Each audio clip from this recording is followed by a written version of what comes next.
Hello students, this is your biology sir from Systematic Biology Bhagalpur. Myself Deepak Kumar Shah, आपका welcome है हमारे YouTube channel में। और आज एक नई बीमारी के साथ हम आपसे मिलेंगे और साथ ही साथ उसके उपचार के साथ। तो पिछले क्लासों में हम लोगों ने दो बीमारी के बारे में पढ़ चुका था, एक टाइफाइड के बारे में और दूसरा निमोनिया के बारे में। अब आज हम लोग एक नई बीमारी यानी सामान्य जुकाम से स्टार्ट करेंगे। आज का टॉपिक है सामान्य जुकाम, जिसको कहेंगे कॉमन कोल्ड।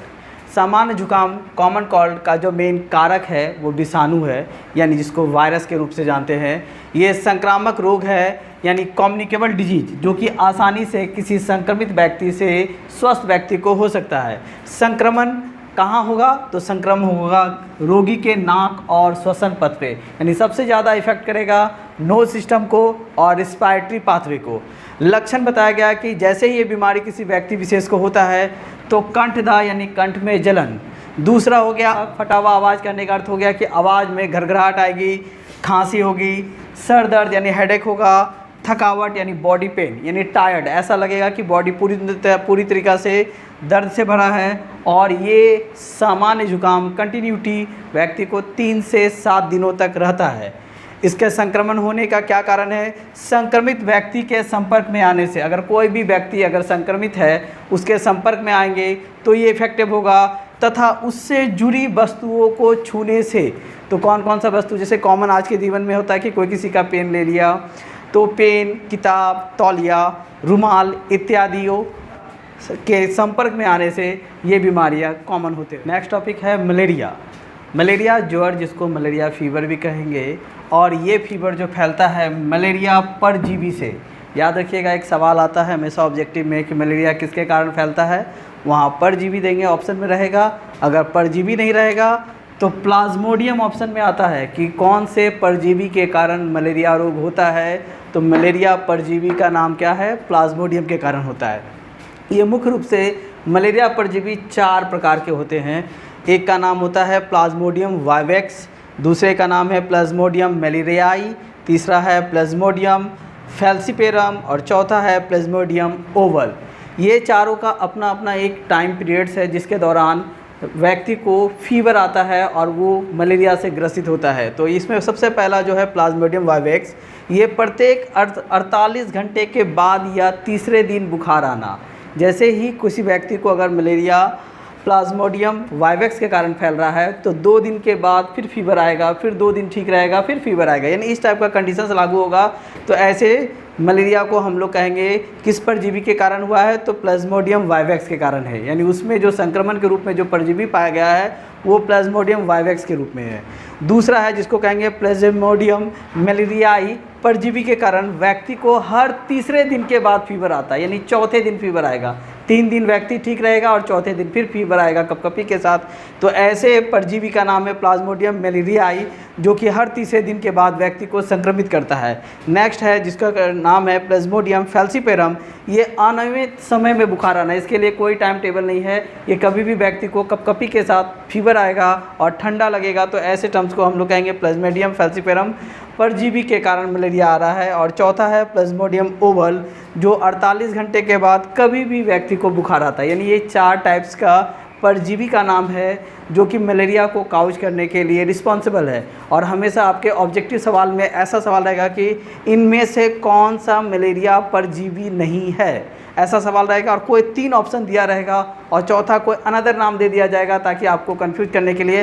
तो आप ये चारों नाम याद कर लीजिएगा, जिससे आपका 1 नंबर का ऑब्जेक्टिव जो आएगा वो कम्प्लीटली रूप से सही हो जाएगा। है मलेरिया के जीवन चक्र यानी लाइफ साइकिल ऑफ मलेरिया।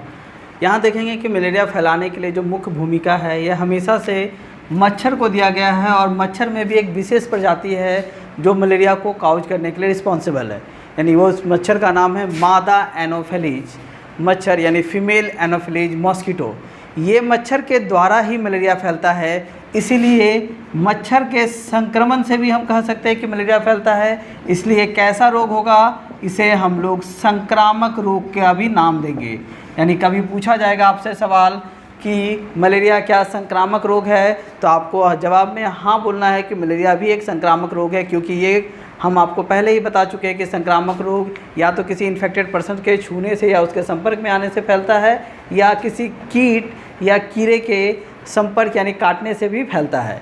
तो उसके अलावा उसके बाद देखेंगे कि इस मच्छर में ख़ास बात है क्या कि मलेरिया का जीवन चक्र कैसे चलता है, इस चीज़ को फोकस करना है। तो यहाँ देखना है कि मच्छर में लार पाई जाती है, जैसे हम लोगों में भी लार है सलाइवा के रूप। मच्छर में जो लार ग्रंथि है उसको स्पोरोजोइट्स कहते हैं। यानी जब कभी मच्छर किसी स्वस्थ व्यक्ति के शरीर को काटने के लिए पहुँचता है तो उसका लार हमारे रक्त के साथ मिल जाता है, और जैसे ही रक्त के साथ मिलता है वो एक हंसिए आकार का उसमें मौजूद रहता है, जिसको कहेंगे स्पोरोजोइट्स। उस व्यक्ति के शरीर में चला गया। जैसे ही व्यक्ति के शरीर में गया तो व्यक्ति के आरबीसी में हीमोग्लोबिन नामक एक पिगमेंट यानी वर्णक मौजूद रहता है। वो हीमोग्लोबिन टूटकर हीमोजाइन के रूप में कन्वर्ट हो जाता है, और जैसे ही हीमोग्लोबिन की संख्या टूटने लगती है यानी घटने लगती है और हीमोग्लोबिन कन्वर्ट होकर हीमोजाइन बनने लगता है, व्यक्ति को फीवर तो आएगा ही, लेकिन फीवर के साथ कंपन आता है, यानी कपकपी वाला फीवर आपको दिखेगा मलेरिया में। उसके बाद देखते हैं लक्षण, यानी मलेरिया के लक्षण। मलेरिया के लक्षण यानी जिसको कहेंगे सिम्टम्स, यानी किस कारण मलेरिया फैलता है, तो क्या क्या सिम्टम्स दिखाई पड़ता है। पहला हो गया कंपन के साथ बुखार आना। जब कभी भी मलेरिया वाला लक्षण दिखेगा तो फीवर तो आएगा, लेकिन फीवर के साथ कपकपी आना स्वाभाविक है। दूसरा, सर दर्द करेगा बहुत तेज़ी से। उसके बाद पूरे मांसपेशी यानी मसल सेल्स में पेन होना चालू हो जाएगा, यानी दर्द होना चालू हो जाएगा। तीसरा है कि हमारे बॉडी का आरबीसी का हीमोग्लोबिन टूट जाता है और मच्छर के लार यानी स्पोरोजोइट से मिलने से क्या बन गया, हीमोजाइन बन गया, तो हमारे शरीर में आरबीसी की कमी हो जाती है। चौथा, प्लीन यानी स्प्लीन का बढ़ जाना। पांचवा है मलेरिया में 3 कॉमन सिम्टम्स है जो कि आसानी से कोई भी व्यक्ति ये पता कर सकता है या साधारण फीवर है या फिर मलेरिया है। तो इसके लिए 3 अवस्था होता है, जिसको कहेंगे पहला ठंडा अवस्था, गर्म अवस्था और पसीना अवस्था। आइए हम आपको बताते हैं कि ठंडा अवस्था, गर्म अवस्था और पसीना अवस्था में क्या होता है। ठंडा अवस्था यानी ये मलेरिया का प्रथम अवस्था है, और इस अवस्था में शरीर को ठंडा पड़ना यानी शरीर में ठंड का अनुभव होना और साथ ही साथ कंपन आना, यानी ठंड लगेगा और कपकपी टाइप का फीलिंग्स होगा।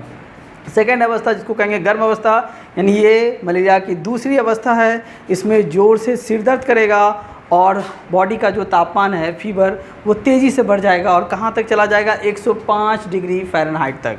और तीसरा अवस्था जिसको हम लोग पसीना अवस्था के नाम से जानेंगे, और इस अवस्था में शरीर का तापमान जो बढ़ा हुआ था वो अचानक से घट जाता है और शरीर में पसीना सा यानी है नियंत्रण यानी कंट्रोल, यानी मलेरिया का किस प्रकार कंट्रोल करेंगे। तो इसके लिए एक मुख्य दवा है जिसको हम लोग कहते हैं कुनेन, और ये दवा जो बनता है सिंकोना पेड़ की छाल से।